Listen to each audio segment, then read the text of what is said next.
Good day and thank you for watching the weekly news digest on ＳիվիլՆեթ. This past week, the Armenian and Azerbaijani presidents meet in Vienna inspire restrained optimism. President Sargsyan finally admits to territories lost, and water wars resume between the village of Garni and the Ararad valley.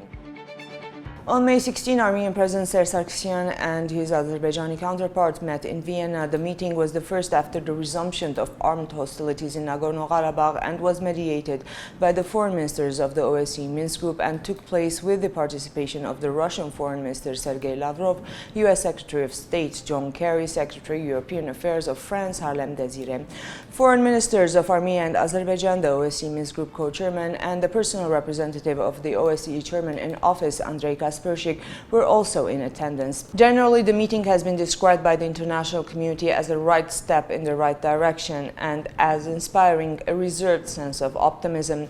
Armenian President's press service informs that the discussion focused on deflating the tension following the gross violation of ceasefire regime in early April. In a conversation with journalists on the flight back to Yerevan, the Armenian president discussed the meeting, saying his personal expectation was to determine whether a negotiation process was in an impasse or if there still was a real alternative to war. With reassurances from both sides that there is a will for peaceful negotiations, the Armenian side considers the outcome satisfactory. July has been mentioned as a possible time for the next meeting. President Sargsyan informed journalists that there has been a preliminary consensus that monitoring mechanisms be agreed upon and in place prior to the next meeting. However, as President Sargsyan put it, during the 20 meetings with his Azerbaijani counterpart, they have agreed upon multiple issues. Many of the agreements were revoked shortly after Aliyev's return to Baku.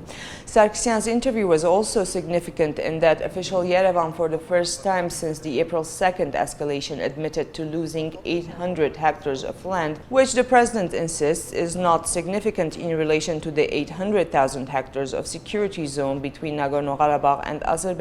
This announcement was in sharp contrast to President Sargsyan's April 4th announcement, when he reassured that Azerbaijan has not gained control over any territory other than a couple of insignificant sections in the north and the south of the contact line.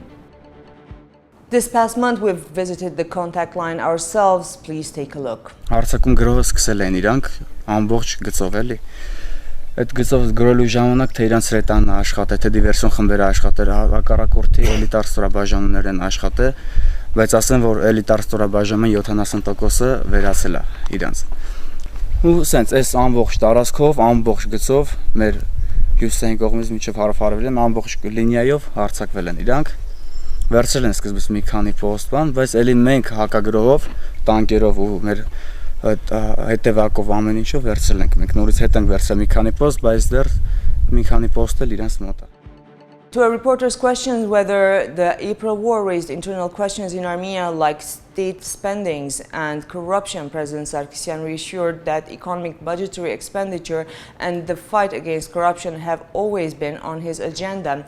However, head of the European Union delegation to Armenia thinks otherwise. Piotr Svitalski announced during an anti-corruption forum in Armenia earlier in the week that if there are no visible results of the fight against corruption, EU will not allocate the 15 million euros, about 17 million US dollars, it has promised Armenia for the fight against corruption.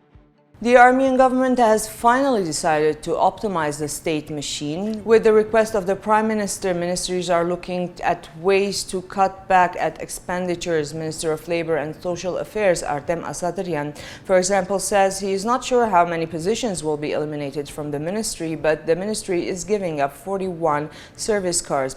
The Ministry of Health is giving up 70 service cars, with the assurance that work effectiveness will not be compromised. To the question as to why initiate this process now when it could have been done years ago, the ministers seem to have a synchronized answer, while society is demanding.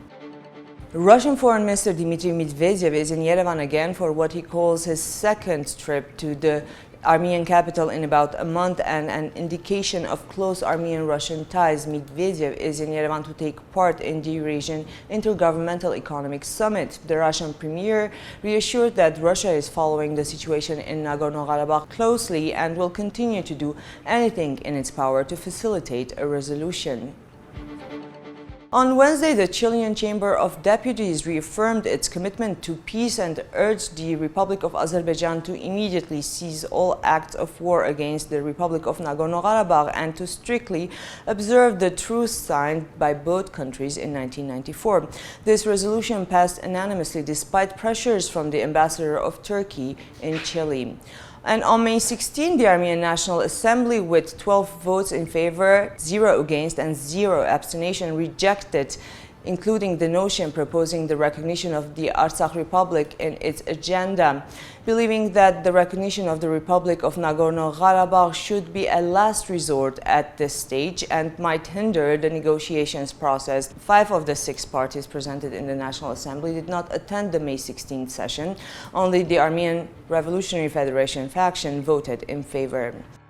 And more on social issues, water wars between Garni and the Ararad Valley. Water from the Azad River is being diverted to the Ararad Valley. This is being done with the silent consensus of the Garni mayor without the population's approval and with funds from the World Bank.